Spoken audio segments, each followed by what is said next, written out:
एवं higher primary school की 4वीं कक्षा में स्वागत है। मैं आपका हिंदी अध्यापक सनाउल्लाह। प्रिय छात्रों, मैं आज आपके सामने पाठ 3 नवे का गृह कार्य इस पाठ का भाग 2 लेकर चर्चा करने के लिए आया हूँ। तो उससे पहले हम पिछली अवधि में इस पाठ का पहला भाग में क्या चर्चा किए थे उसको एक मर्तबा दोहराएंगे यानी रिपीट करेंगे। हम पिछली अवधि में क्या चर्चा किए थे बोलो? हाँ, नव्या स्कूल से लौटते ही सीधी रसोई घर में जाती है। वहाँ पर उसके माँ ने देखकर आप कुछ बोलने के लिए बहुत उतावली बहुत एक्साइटेड हो बोल के पूछते हैं। जब नव्या ने माँ मुझे गृह कार्य में एपीजे अब्दुल कलाम के बारे में लिखना है परंतु मैं अधिक नहीं जानती बोल के बोलती, तो नव्या के माँ ने उसे सहायता करती है। नव्या मुंह हाथ धोकर खाना खाकर एक रूम में कॉपी कलम लेकर बैठती है। जब उसकी माँ ने एपीजे अब्दुल कलाम के बारे में बोलती जाती है तो नव्या उसे समझकर यानी अंडरस्टैंडिंग करके लिखती जाती है। जब नव्या एपीजे अब्दुल कलाम के बारे में लिख चुकी तो माँ ने उसे पढ़कर सुनाने को कहती है। नव्या पढ़ने लगी। यहाँ तक के हम पिछली अवधि में चर्चा किए थे, है ना बच्चों? तो आज इस अवधि में आगे क्या होता है देखेंगे। अपने बुक के अंदर पेज नंबर 14 निकालिए ने पेज नंबर 14 को निकालिए। मैं पाठ पढ़ते जाता हूँ, आप भी मेरे साथ पढ़िए और देखिए। एपीजे अब्दुल कलाम का पूरा नाम अबुल फकीर जैनुल अब्दीन अब्दुल कलाम है। उनका जन्म 15 अक्टूबर 1931 को तमिलनाडु के रामेश्वरम में एक मुस्लिम परिवार में हुआ था। उनके पिता एक नाविक और माता गृहिणी थी। बचपन से ही उन्हें पढ़ने लिखने और कुछ नया सीखने का बहुत शौक था। परिवार की आर्थिक स्थिति अच्छी नहीं थी।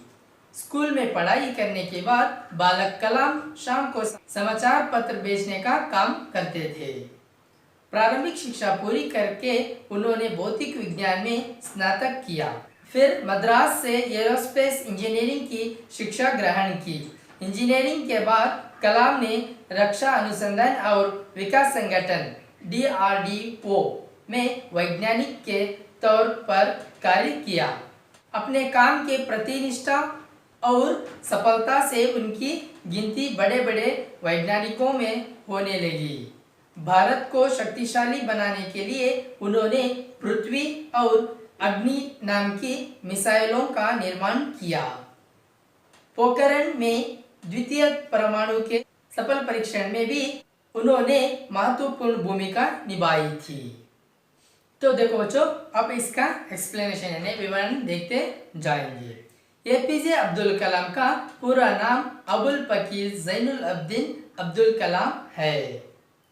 The full name of APJ Abdul Kalam is Abul फकीर जैनुल अब्दीन अब्दुल कलाम। देखो बच्चों, एपीजे अब्दुल कलाम दिख रहा है ना, ये फोटो चित्र एपीजे अब्दुल कलाम। ये कौन है? ये एपीजे अब्दुल कलाम है। तो एपीजे अब्दुल कलाम, तो ये पीजे का अर्थ क्या होता है? ये मीन्स अबुल और पी मीन्स फकीर, जे मीन्स जैनुल अब्दीन।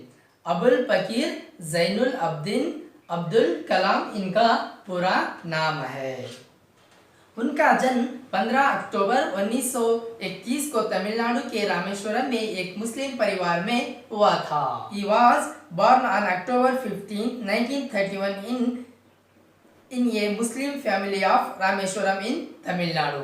देखो बच्चों, एपीजे अब्दुल कलाम का पूरा नाम क्या है मैं बताया। तो एपीजे अब्दुल कलाम का जन्म कहाँ और कब हुआ था बोलो? एपीजे अब्दुल कलाम का जन्म 15 अक्टूबर 1931 में तमिलनाडु के रामेश्वरम में एक मुस्लिम परिवार में एक मुस्लिम फैमिली में एपीजे अब्दुल कलाम का जन्म हुआ था। उनके पिता एक नाविक और माता गृहिणी थी। His father was a sailor and mother was a housewife। देखो, एपीजे अब्दुल कलाम के पिता एक नाविक थे। नाविक का अर्थ क्या होता है बच्चों? देखो यहाँ कुछ शब्दार्थ लिखा हो ना, तो इसमें नाविक, नाविक का अर्थ क्या होता है? नाविक का अर्थ नाव चलाने वाला, सेलर। नाव जो बोट चलाते हैं उसको नाविक कहते हैं। और माता एक गृहिणी थी। माँ गृहिणी, गृहिणी का अर्थ क्या होता है? घर की मालकिन, यानी गृह स्वामिनी, हाउसवाइफ। जो घर की मालकिन रहते हैं ना उसको गृहिणी बोल के बोलते हैं। बचपन से ही उन्हें पढ़ने लिखने और कुछ नया सीखने का बहुत शौक था। Since his childhood, he was extremely fond of studies and learning new things.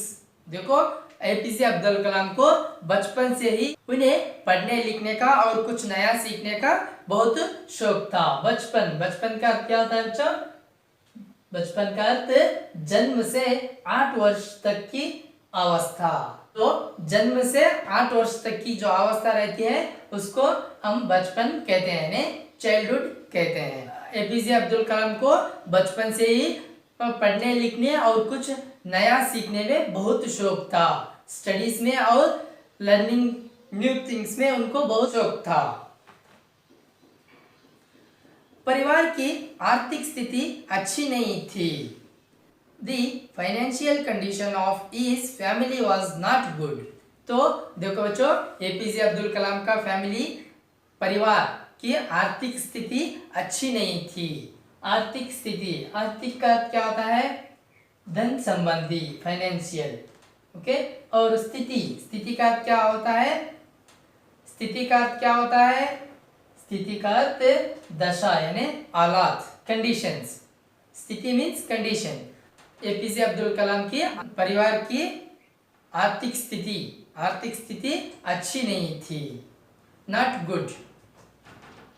School में पढ़ाई करने के बाद बालक कलाम शाम को समाचार पत्र बेचने का काम करते थे। Kalam as a child used to sell newspaper in the evening after school. देखो बच्चों, पाठशाला, स्कूल की पढ़ाई के बाद बालक कलाम ने समाचार पत्र बेचते थे। समाचार पत्र मीन्स न्यूज़पेपर को बेचने का काम करते थे। प्रारंभिक शिक्षा पूरी करके उन्होंने भौतिक विज्ञान में स्नातक किया। After completing his basic education he graduated in physics. देखो बच्चों, प्रारंभिक शिक्षा पूरी करने के बाद उन्होंने भौतिक विज्ञान में स्नातक किया। तो प्रारंभिक शिक्षा का क्या होता है? शुरुआती पढ़ाई, एलिमेंटरी एजुकेशन, है ना।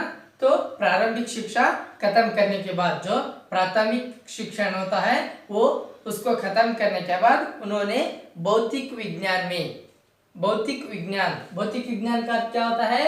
भौतिक विज्ञान का अर्थ अजैव, निर्जीव, सृष्टिता, ध्वनि, विद्युत आदि पदार्थों का ज्ञान देने वाला विज्ञान, यानी भौतिकी, फिजिक्स। जो उन्होंने प्रारंभिक शिक्षा खत्म करने के बाद भौतिक शिक्षा में, यानी भौतिकी शिक्षा, फिजिक्स में उन्होंने स्नातक किया। स्नातक मीन्स, स्नातक का क्या होता है? स्नातक का किसी विश्वविद्यालय की शिक्षा पूरी करने पर मिलने वाली उपाधि। देखो बच्चों, किसी एक विश्वविद्यालय की शिक्षा पूरी करने के बाद मिलने वाली उपाधि को क्या कहते हैं? स्नातक कहते हैं, यानी ग्रेजुएशन। ठीक है बच्चों, एपीजे अब्दुल कलाम ने प्रारंभिक शिक्षा खत्म करने के बाद भौतिक विज्ञान में स्नातक की, फिजिक्स में उन्होंने ग्रेजुएशन किए। फिर मद्रास से एरोस्पेस इंजीनियरिंग की शिक्षा ग्रहण की। Then he got degree in aerospace engineering from Madras. फिर उन्होंने क्या किए? मद्रास एरोस्पेस इंजीनियरिंग की शिक्षा ग्रहण की। उन्होंने मद्रास की जो एरोस्पेस इंजीनियरिंग थी उसमें भी उन्होंने डिग्री की। इंजीनियरिंग के बाद कलाम ने रक्षा अनुसंधान और विकास संगठन DRDO में वैज्ञानिक के तौर पर कार्य किया। देखो बच्चों, जो इंजीनियरिंग की जो डिग्री ली थी, इंजीनियरिंग के बाद कलाम ने क्या किए? रक्षा अनुसंधान डिफेंस रिसर्च और विकास संगठन डेवलपमेंट ऑर्गेनाइजेशन में उन्होंने रक्षा अनुसंधान और विकास संगठन जो डिफेंस रिसर्च और डेवलपमेंट ऑर्गेनाइजेशन में भी उन्होंने साइंटिस्ट होकर काम किए यानी कार्य किए। अपने काम की प्रतिनिष्ठा और सफलता से उनकी गिनती बड़े बड़े वैज्ञानिकों में होने लगी। His dedication towards his work and the consequential success made him known as one of the greatest scientists। उन्होंने क्या किए, अपने काम के प्रति निष्ठा का अर्थ क्या होता है बच्चों? निष्ठा का अर्थ विश्वास यानी लगन, लॉयल्टी। ओके, आपने जो कार्य करते थे वो कार्य में बहुत निष्ठा से यानी बहुत विश्वास से कार्य करते थे। इसके सफलता से, इसके कामयाबी से उनकी गिनती बड़े बड़े वैज्ञानिकों मीन्स वैज्ञानिकों का क्या होता है? विज्ञान के जानकारों, साइंटिस्ट्स। ओके, उन्होंने उनकी गिनती बड़े बड़े साइंटिस्टों में होने लगी। भारत को शक्तिशाली बनाने के लिए उन्होंने पृथ्वी और अग्नि नाम के मिसाइलों का निर्माण किया। He designed Prithvi and Agni missiles to make India powerful. तो देखो बच्चों, भारत को शक्तिशाली बनाने के लिए एपीजे अब्दुल कलाम ने क्या किए? 2 मिसाइल को निर्माण किए। क्या किए बच्चों? 2 मिसाइल को निर्माण किए। कौन से थे? पृथ्वी और अग्नि। 2 मिसाइल्स को एपीजे अब्दुल कलाम ने निर्माण की। तो 2 मिसाइल्स को निर्माण किए ने डिजाइन किए एपीजे अब्दुल कलाम ने। एपीजे अब्दुल कलाम ने पृथ्वी और अग्नि 2 मिसाइल्स को निर्माण किए ने डिजाइन किए। देखो बच्चों, एपीजे अब्दुल कलाम ने भारत को शक्तिशाली बनाने के लिए उन्होंने 2 मिसाइलों को उन्होंने निर्माण किया। निर्माण का क्या होता है बच्चों? निर्माण का अर्थ बनाना, मेकिंग। ओके, पोखरण में द्वितीय परमाणु के सफल परीक्षण में भी उन्होंने महत्वपूर्ण भूमिका निभाई। He also played a major role in the successful Pokhran 2 nuclear test. उन्होंने जो पोखरण द्वितीय परमाणु के सफल परीक्षण का क्या होता है बच्चों? परीक्षण का अर्थ जांच यानी टेस्टिंग। जो पोखरण द्वितीय परमाणु में भी उन्होंने सफल परीक्षण किए। परीक्षण में भी उन्होंने जांच टेस्टिंग करने में, पोखरण 2 न्यूक्लियर टेस्ट में भी उन्होंने महत्वपूर्ण भूमिका निभाई, महत्वपूर्ण स्थान को उन्होंने निभाई थी। ठीक है बच्चों, इस अवधि में यहाँ पर समाप्त कर रहा हूँ। फिर अगली अवधि में फिर से मिलेंगे। जब तक के लिए खुश रहिए, सुरक्षित रहिए, पढ़ाई करते रहिए। धन्यवाद।